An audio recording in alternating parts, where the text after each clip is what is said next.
విచిత్రాల నిధి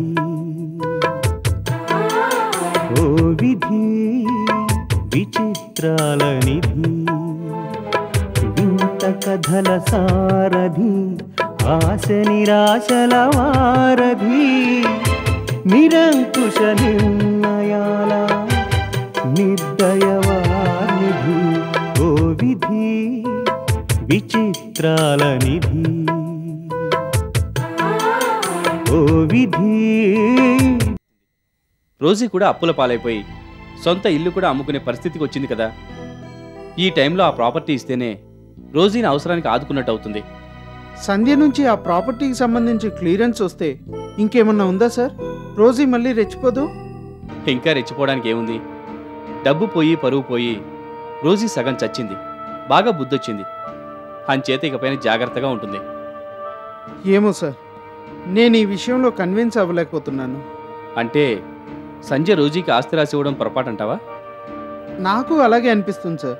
ఆస్తి మన చేతిలో ఉంటే కళ్ళెం మన చేతిలో ఉన్నట్టే అవుతుంది. రోజీ కొంచెం భయపడేది.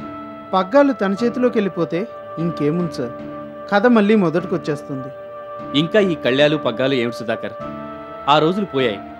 రోజీ ఆల్మోస్ట్ ఇప్పుడు మా ఫ్యామిలీ మెంబర్ అయిపోయింది. అంచేత ప్రాపర్టీ సంజయ్ దగ్గరున్నా రోజీ దగ్గరున్నా ఒకటే. రోజీ అలా మారిపోయిందని మీరు నమ్ముతున్నారా సార్? ఇందులో నమ్మకపోవడానికి ఏముంది సుధాకర్?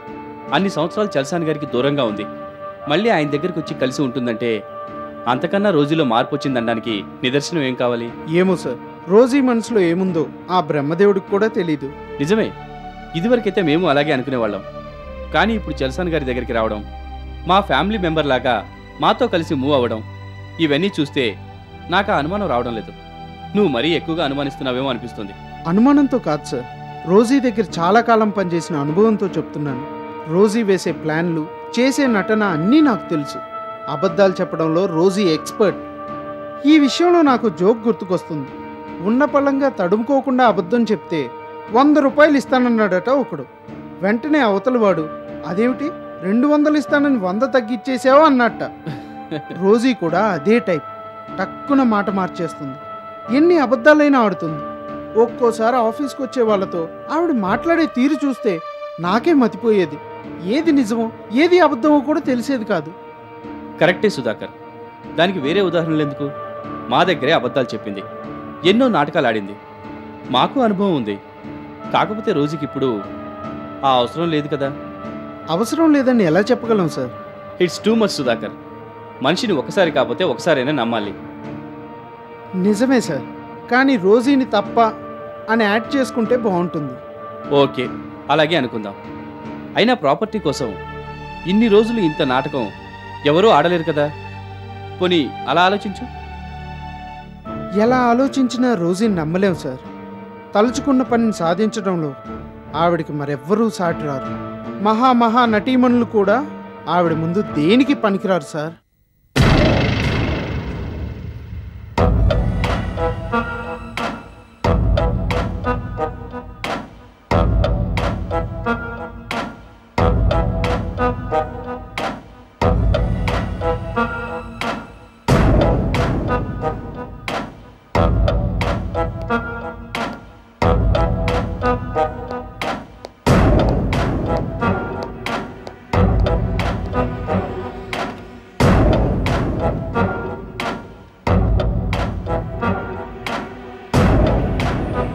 హలో, లాయర్ గారా? నేను రోజీని మాట్లాడుతున్నాను. నమస్కారం మేడం, నేనే ఫోన్ చేద్దాం అనుకుంటున్నాను. చెప్పండి. అదే మేడం, మన పని ఎంతవరకు వచ్చిందో కనుక్కుందామని. నిజంగా పని మీద ఇంట్రెస్టా, ఫీజు మీద ఇంట్రెస్టా? ఎంత మాట మేడం, మీరు చలసాని గారు ఎంతో అన్యోన్యంగా ఉంటున్నారని, మళ్ళీ బిజినెస్ వ్యవహారాల్లోకి వచ్చే అవకాశమే లేదని బయట అందరూ అనుకుంటుంటే విన్నాను. అందుకని ఈ కేసు పోయినట్టే మరో కొత్త కేసు టేకప్ చేద్దాం అనుకుంటున్నారా? లేదు మేడం, మీరుండగా నా కేసులకేం తక్కువ. వ్యంగ్యమా? కాదు మేడం, వాస్తవం. మా అబ్బాయి ఇంజనీరింగు, 2 అమ్మాయిల పెళ్ళిళ్ళు, ఇవన్నీ మీ దయ వల్లే కదా చేయగలిగాను. ఆ కృతజ్ఞత ఉంటే చాలు. కానీ ఒకటి గుర్తుపెట్టుకోండి, ఒకరి మీద ఆధారపడి బతికే పరిస్థితి ఈ రోజుకి ఎప్పుడూ రాదు.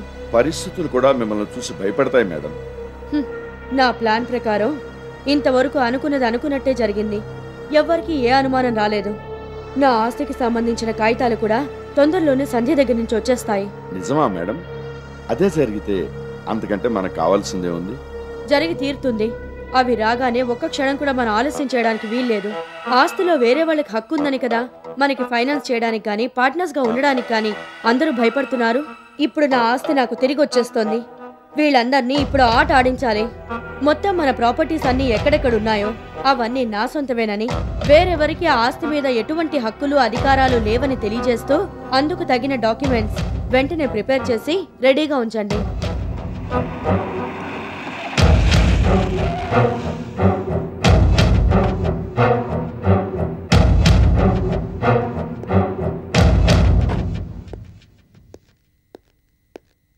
అలాగని ఆ పని ఒక్కటే చేస్తూ కూర్చుంటే కుదరదు. మూసేసిన మన ఫ్యాక్టరీకి సంబంధించిన లావాదేవీలు ఏమన్నా ఉన్నాయేమో చూడండి.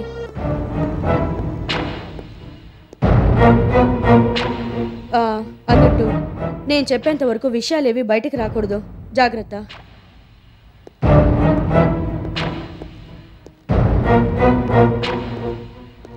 ఉంటాను.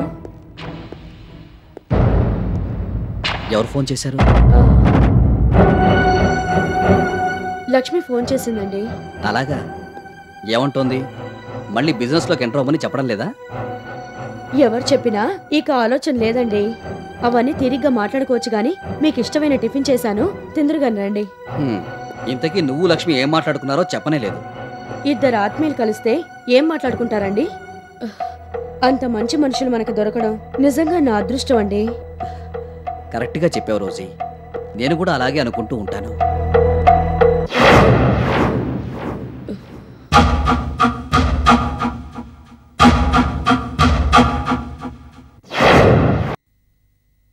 తివిరి ఇసుమున తైలంబు తీయవచ్చు, మృగతృష్ణలో నీరు తాగవచ్చు, కుందేటి కొమ్ము సాధించవచ్చు, మూర్ఖుల మనసు రంజింపతరమే.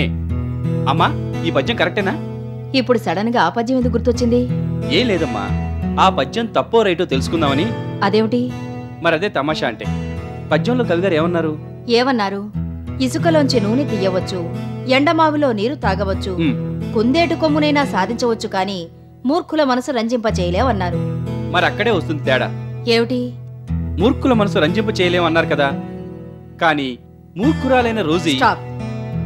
రోజీ మూర్ఖురాలు కాదు, నీకన్నా నాకన్నా చాలా తెలివైంది. అంచేత ఆ పద్యంలో తప్పు లేదు, నీ ఆలోచనలోనే తప్పుంది. అది మార్చుకో. కరెక్ట్ గా చెప్పావు నానమ్మా. నాన్నకి తను ఇంటెలెక్చువల్ అనే ఫీలింగ్, అందుకే అప్పుడప్పుడు ఇలాంటి స్టేట్మెంట్స్ ఇస్తుంటాడు. రే, కన్న తండ్రి గురించి ఇంత కర్కశంగా మాట్లాడడానికి నీకు నోరెలా వచ్చిందిరా? టేక్ ఇట్ ఈజీ నాన్న. అయినా తాతయ్య లాంటి మంచి మనిషి దగ్గర చేరడం వల్ల గ్రానీలా మార్పు వచ్చుంటుంది. అది బెటరే కదా. రివర్స్ అయ్యి రోజీ బుద్ధులు మావయ్యకి వచ్చుంటే మనం ఫినిష్ అయిపోయేవాళ్ళం.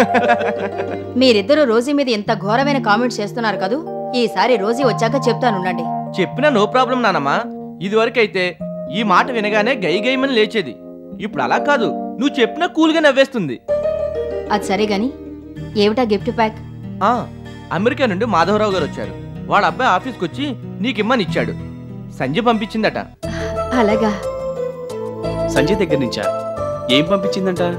ఏముంది, సంజయ్ వాళ్ళ ఆయనకి ఏదో గిఫ్ట్ పంపించి ఉంటుంది. అందులో డౌట్ లేదు.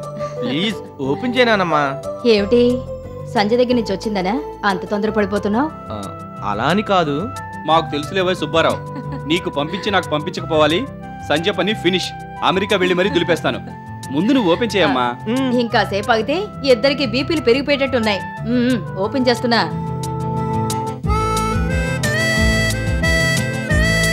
అమ్మమ్మకి. Wow, wonderful. పెట్టుకుని చూడమ్మా.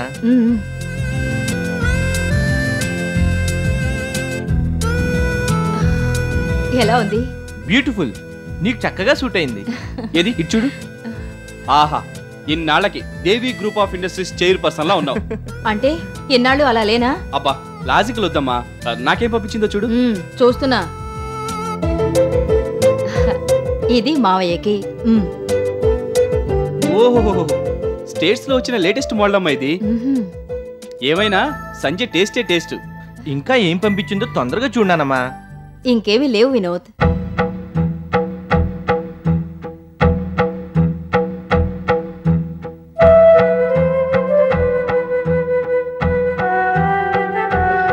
అందరికీ పంపించి వాడికి మాత్రం ఎందుకు పంపించలేదు? ఏమో నాకేం తెలుసు. నీలాగే సంజయ్కి కొంచెం తెక్కుంది కదా. నువ్వేం బాధపడకు వినోద్. ఇప్పుడే సంజయ్కి ఫోన్ చేసి నువ్వు ఇలా చేయడం ఏమీ బాగాలేదని చివాట్లు పెడతాను. ఇంకెప్పుడు ఇలాంటి పిచ్చి పనులు చేయొద్దని గట్టిగా చెప్తాను. గిఫ్ట్ కోసం కాదు నానమ్మ, కనీసం నేను సంజయ్ గుర్తులేనందుకు బాధపడుతున్నాను. Okay, leave it. నిన్ను కావాలని ఏడిపించడానికే సంజయ్ ఆ పని చేసి ఉంటుంది. అప్పుడప్పుడు అలాంటి జలకులు ఇవ్వడం ఆ పిల్లకి అలవాటే. Take it easy Vinod. ఇంతవరకు ఏడిపించింది చాలేదనుకుంటాను. ఈ పిల్లకు మరి అల్లరి ఎక్కువైపోయింది. ఇంట్లో వినోద్ ఒకడున్నాడని తెలుసు కదా. అందరికి అన్నీ పంపించి తనకు పంపించకపోతే బాధపడతాడని తెలీదు. అన్నీ ఇలాంటి పిచ్చి పనులే చేస్తుంది. చిచి, ఇదేమిటి ఇక్కడేదో కవర్ అంటించుంది.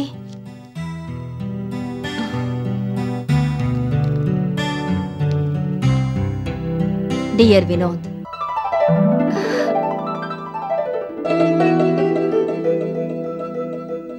నీ మనసుకి ఇష్టమైన కానుక త్వరలోనే నీ దగ్గరికి చేరుతుంది. సంధ్య. ఇప్పుడేమంటావే హనుమాన్లు? సంజయ్ ఎవరనుకున్నావు?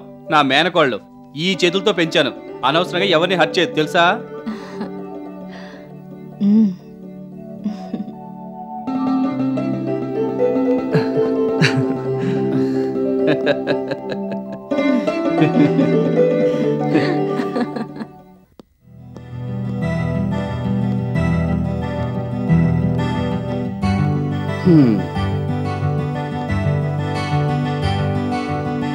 రోజీ, అదేమిటి ఇంకా అలాగే ఉన్నావు? మనం బయటికి వెళ్దామని చెప్పాను కదా. నాకెందుకు ఇల్లు వదిలి బయటకు వెళ్ళాలనిపించడం లేదు. ఈ మధ్య నువ్వు ఇంట్లో కన్నా వంటింట్లోనే ఎక్కువ గడుపుతున్నావు. అసలు బయటికి రావడం మానేశావు. ఈ ఒక్కరోజుకి కొంపలే మునిగిపోవు గానీ ముందు పద. కమాన్, గట్టడి. పోనీ ఎక్కడికి వెళ్తున్నావో అదన్నా చెప్పండి. ఆ ఒక్కటి అడక్కు, అది సస్పెన్స్. అడిగినందుకైనా చెప్పొచ్చు కదండి. ఇప్పుడు చెప్తే ఆ థ్రిల్ మిస్ అవుతావు. అలాగంటే ఎలాగండి? మనం వచ్చేసరికి లేట్ అయిందనుకోండి, మళ్ళీ మీ భోజనానికి ఇబ్బంది అవ్వదు? అయినా పర్వాలేదు. అంతగా అయితే ఈ పూటకు ఉపవాసం ఉంటాను. అంతేగాని వంట గింట అని నువ్వు ఇంట్లో ఉండిపోతానంటే మాత్రం కుదరదు. నాతో రావాల్సిందే. నన్ను ఎందుకండి బాధ పెడతారు? ఈ మాటని మీరు ఎందుకండి నన్ను బాధ పెడతారు? అది కాదండి. ఇంకేం చెప్పకండి ప్లీజ్. త్వరగా తయారవ్వండి. రాక తప్పదంటారా? తప్పదు తప్పదు తప్పదు. హ్మ్. అది సరే గాని ఏ చీర కట్టుకోమంటారు? దాని గురించి మరో అరగంట డిస్కషనా? వద్దు. నువ్వే చీర కట్టుకున్నా అందంగానే ఉంటావు. మీకు కూడా నచ్చాలి కదా. నచ్చి తీరుతుంది. ఇంకా టైం లేదు. మనం 5 నిమిషాల్లో బయలుదేరుతున్నాం. నేను కింద వెయిట్ చేస్తుంటాను. త్వరగా తయారై వచ్చేసేయ్.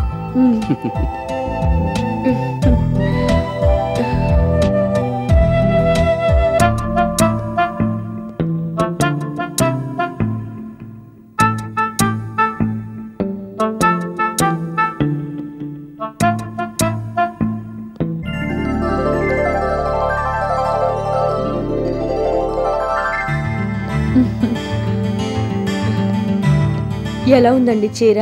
బ్రహ్మాండంగా ఉంది. నిజంగా అంటున్నారా? టైం అయిపోయిందని అంటున్నారా? రోజీ, నువ్వు రోజు రోజుకి మరీ చిన్నపిల్లవి అయిపోతున్నావు. చీర అద్భుతంగా ఉంది. అది కట్టుకున్న నువ్వు అంతకన్నా అద్భుతంగా ఉన్నావు. బయలుదేరదామా? పోనీ ఇప్పటికైనా చెప్పొచ్చు కదా ఎక్కడికి వెళ్తున్నావో. బయలుదేరే ముందు ఎక్కడికైనా అడగకూడదు. ఈ ఫండమెంటల్స్ కూడా మర్చిపోతే ఎలా? కమాన్.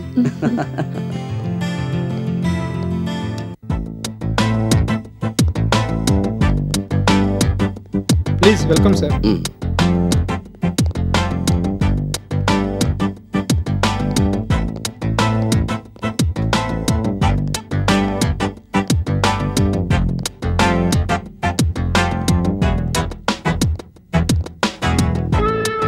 రండి సార్, కూర్చోండి.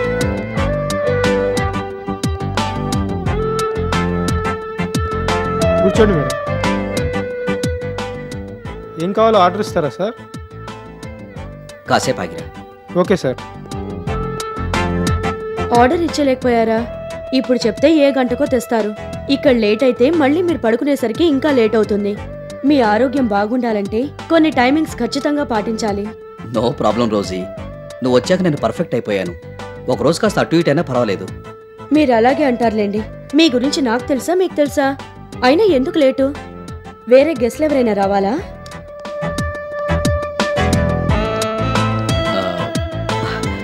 అదిగో లక్ష్మి.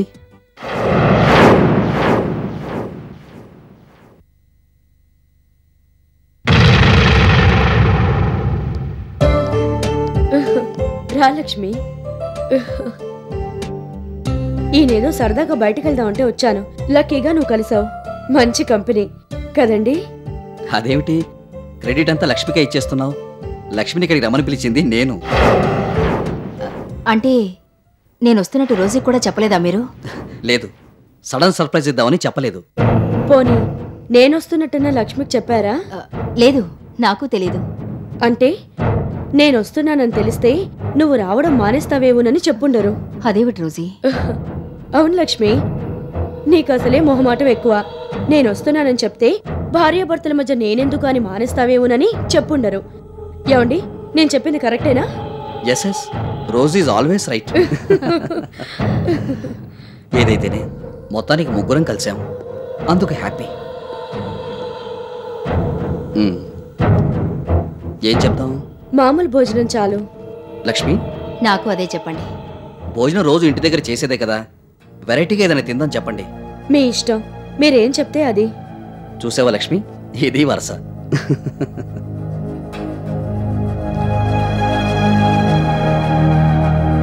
One chicken soup,